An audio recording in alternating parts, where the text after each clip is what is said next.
Bah, c'est ça la columelle. C'est là. C'est au milieu, à la partie inférieure du nez. Donc la base de la columelle. C'est l'étage buccal.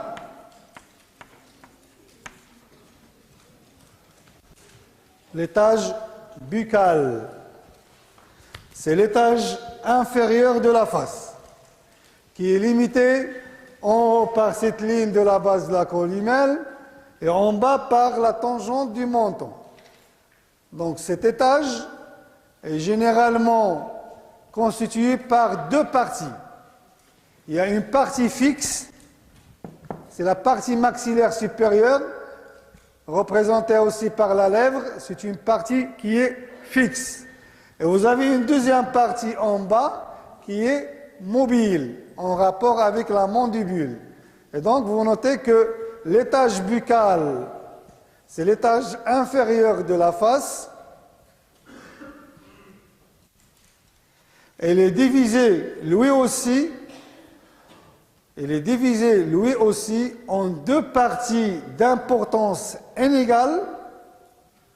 Elle est divisée en deux parties d'importance inégale par une ligne qui passe par la fente labiale, par une ligne horizontale qui passe par la fente labiale.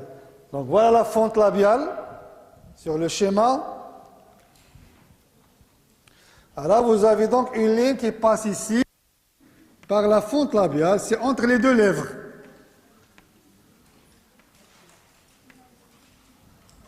Voilà.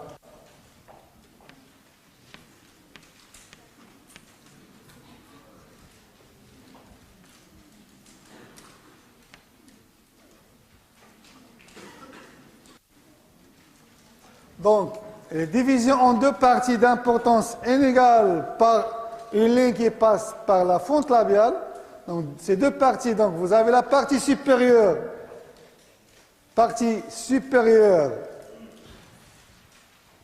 C'est la partie maxillaire. Partie supérieure, c'est la partie maxillaire qui représente donc le 1/3 supérieur de cet étage.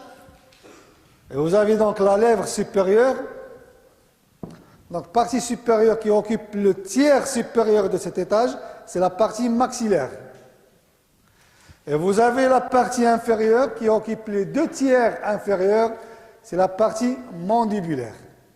Et donc du coup, la lèvre supérieure appartient à la partie supérieure de cet étage et la lèvre inférieure appartient à la partie inférieure de cet étage.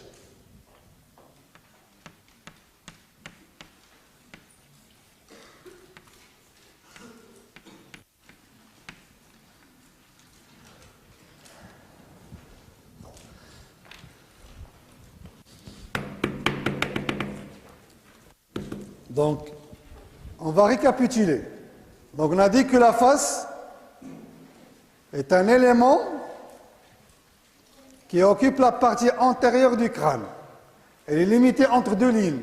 Vous avez la ligne en haut d'implantation des cheveux, c'est la ligne capillaire, et en bas, vous avez la tangente au menton.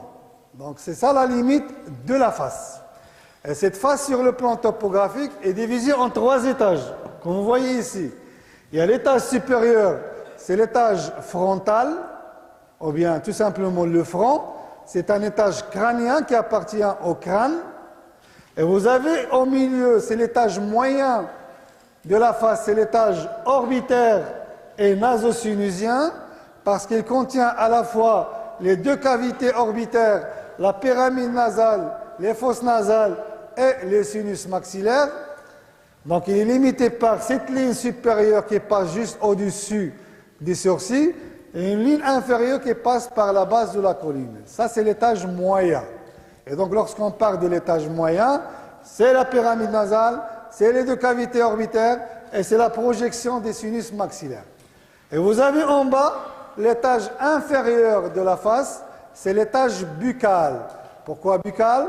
Parce qu'il est occupé en grande partie par la cavité buccale. C'est la cavité orale.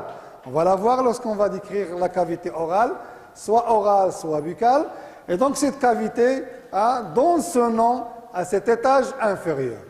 Et cet étage inférieur peut aussi être divisé en deux parties qui sont d'importance inégale. Parce que la partie supérieure, elle est restreinte, elle est courte, elle est représentée juste par la lèvre supérieure et qui est maxillaire. Ça appartient donc à la partie maxillaire du massif facial. Et vous avez une partie inférieure, c'est la partie mandibulaire, qui est la seule partie mobile de la face. C'est la seule partie de toute la face qui est mobile parce que cette mobilité est due à l'articulation temporomandibulaire. Parce que l'être humain ne peut pas mobiliser son massif facial sauf la partie mandibulaire qui permet, grâce à ces mouvements de l'articulation temporomandibulaire, de fermer et d'ouvrir la bouche. Donc on a parlé des étages, maintenant on va parler des régions. Parce que aussi, on peut diviser la face en différentes régions et en différentes unités esthétiques. On parle des unités parce que chaque unité a certaines particularités. Et donc, vous mettez comme titre ici. Et donc, la face peut être divisée, en grosso modo, généralement, on utilise 6 régions. 6. On va les décrire au fur et à mesure. Donc, vous avez 6 régions au niveau de la face. C'est la région temporofrontale. Région temporofrontale.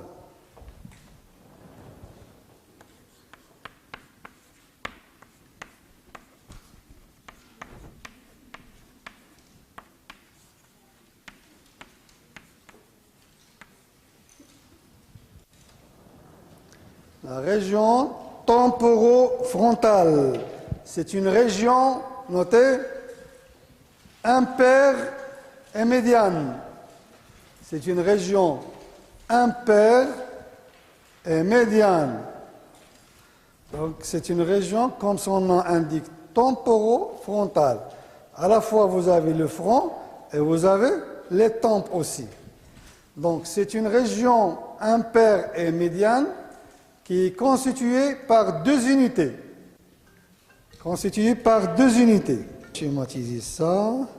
Vous avez une unité centrale, c'est la partie frontale. Vous avez une unité centrale, c'est la partie frontale, ou bien l'unité frontale. Et vous avez 2 parties latérales qu'on appelle les tempes, ou bien les régions périorbitaires externes. C'est en dehors des orbites, les tempes. On va le schématiser ici.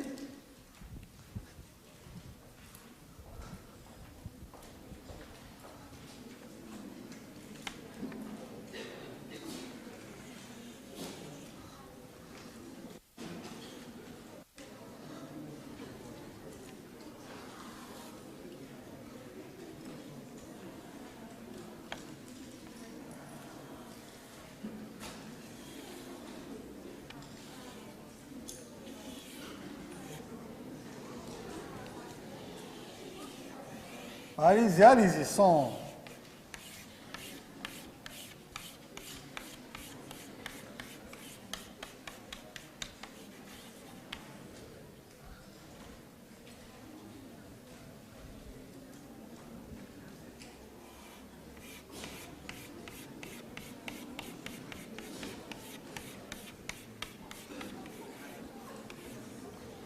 Donc, s'il vous plaît, voilà, la région centrale, c'est le front.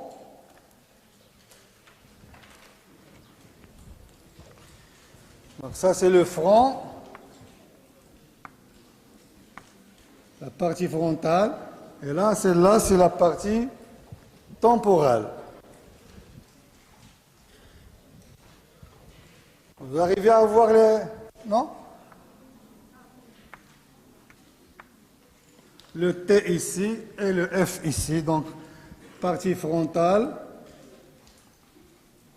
et partie temporale.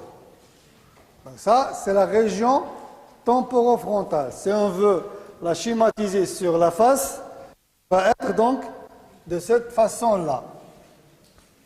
Donc vous avez la partie frontale ici, voilà. Donc la partie temporale là, et la partie frontale ici. Donc région centrale, c'est le front, et deux parties latérales, c'est les régions péri-orbitaires externes, en dehors de l'orbite.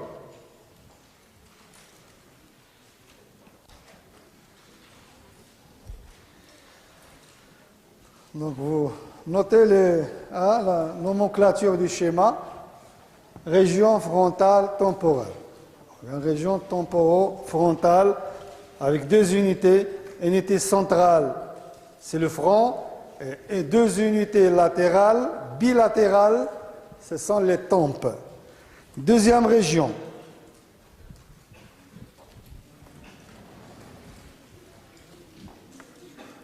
C'est la région orbito-palpébrale.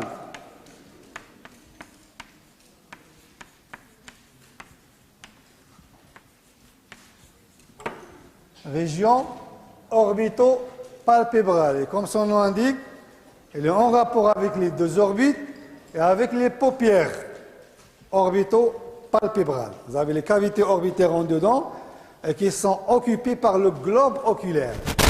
Et juste en avant, vous avez les deux paupières, paupières supérieures et paupières inférieures. Donc on le schématise sur le schéma. C'est ça la région.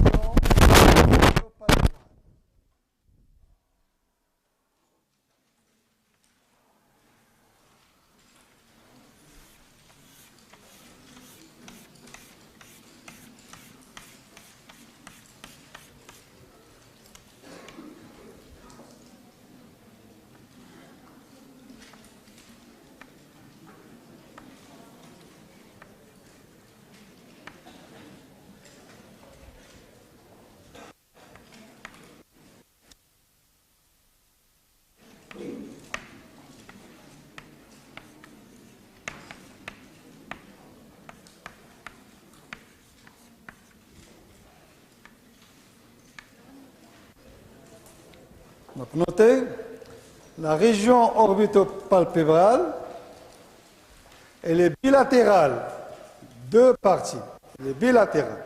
Vous avez deux régions, de part et d'autre, région droite et région gauche. Sur le schéma, vous voyez la région droite ici et la région gauche de son côté. Donc c'est une région bilatérale qui est occupée par les cavités orbitaires, le globe oculaire et ses deux paupières. C'est la région de jonction. C'est la région de jonction entre l'étage crânien et l'étage facial. C'est la zone de transition. C'est la zone de jonction entre les deux parties, crânien en haut et facial en bas. La troisième région,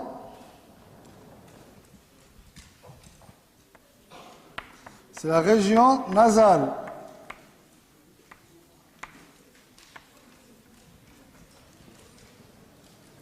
La région nasale, c'est la région qui est en rapport avec la pyramide nasale. Pourquoi on parle de la pyramide nasale? Parce qu'elle a la forme d'une pyramide. Parce que le nez, ce qu'on voit au niveau de la face, c'est juste la partie découverte de la face. Parce qu'il y a des cavités nasales en dedans. Et ces cavités nasales qui jouent le rôle de la respiration et de l'olfaction, elles sont protégées par cette pyramide nasale qu'on voit ici, qui a une charpente ostéocartilagineuse. C'est juste la partie de couverture. Parce qu'en réalité, le nez, il est central, il est en dedans. On va le découvrir lorsqu'on va parler des fosses nasales. C'est en dedans, c'est au centre du massif facial. Et ce qu'on a ici, c'est juste la partie de couverture. C'est le couvert des cavités nasales qui protège les fosses nasales. Et donc, la région nasale, est en rapport avec cette pyramide nasale. Donc c'est une région qui est occupée, notez ça. La région nasale, c'est une région centrale. C'est une région centrale qui est occupée par la pyramide nasale. C'est la partie la plus exposée du visage. C'est la partie la plus convexe de la face, ce qui explique la fréquence des traumatismes faciaux qui touchent cette région-là, parce que c'est la première région de contact avec un choc extérieur. Parce que surtout lorsque ce choc, elle est de face, elle est antéro-postérieure, c'est la partie la plus convexe, la plus découverte de la face, et donc c'est la partie la plus endommagée en cas de chocs faciaux. Voilà, on va le schématiser ici sur cette courbe de ce schéma de profil. Voilà.